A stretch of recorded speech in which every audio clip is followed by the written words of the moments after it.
চব্বিশের গণঅভ্যুত্থানের পর আওয়ামী লীগের রাজনীতিতে ফিরে আসার যেটুকু সম্ভাবনা ছিল তা শেখ হাসিনা নিজেই শেষ করে দিয়েছেন।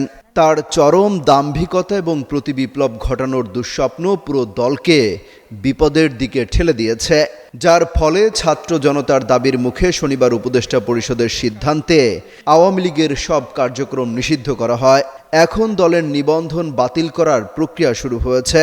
যুগান্তরকে এমনটি জানিয়েছেন কয়েকজন জ্যেষ্ঠ রাজনীতিক ও রাজনৈতিক বিশ্লেষক। শেখ হাসিনা পালিয়ে গেছে, শেখ হাসিনা নাই, শেখ হাসিনা চলে গেছে, শেখ হাসিনা পালায় না।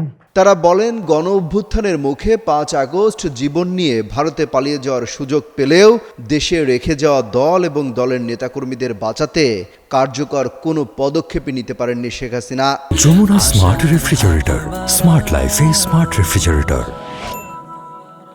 জুলাই আগস্টের মানবতাবিরোধী অপরাধ সহ ক্ষমতায় থাকার 15.5 বছরের দুঃশাসন ও লুটপাটের জন্য তার উচিত ছিল জাতির কাছে ভুল স্বীকার করে প্রকাশ্যে ক্ষমা চাওয়া, কিন্তু সেটি না করে উল্টো ভারতে বসে অন্তর্বর্তী সরকারকে উৎখাত করার জন্য অব্যাহতভাবে দলের নেতাকর্মীদের উস্কানি দিয়েছেন। প্রতিবিপ্লব ঘটিয়ে দলের সবাইকে রাস্তায় নেমে আসার নির্দেশও দেন।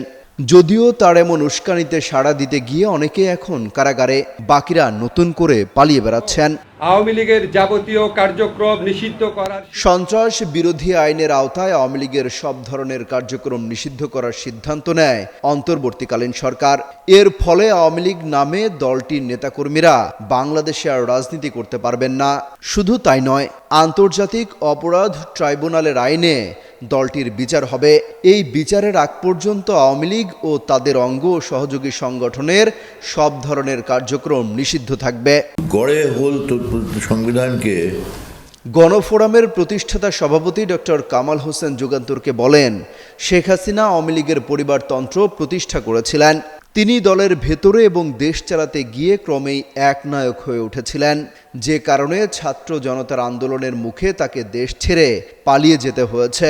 প্রবীণ এই আইনজীবী আরও বলেন, এত বড় একটি ঘটনার পরও শেখ হাসিনার মধ্যে কোনো অনুশোচনা নেই। জানতে চাইলে এই প্রসঙ্গে বর্ষিয়ান রাজনীতিক ও জাতীয় সমাজতান্ত্রিক দলের সভাপতি আসম আব্দুর রব যুগান্তরকে বলেন, গণহত্যার বিচার সম্পন্ন হওয়ার মধ্য দিয়ে আওয়ামী লীগের রাজনৈতিক ভবিষ্যতের গতিপথ নির্ধারিত হবে। অমিত হাসান রবিন, যুগান্তর নিউজ।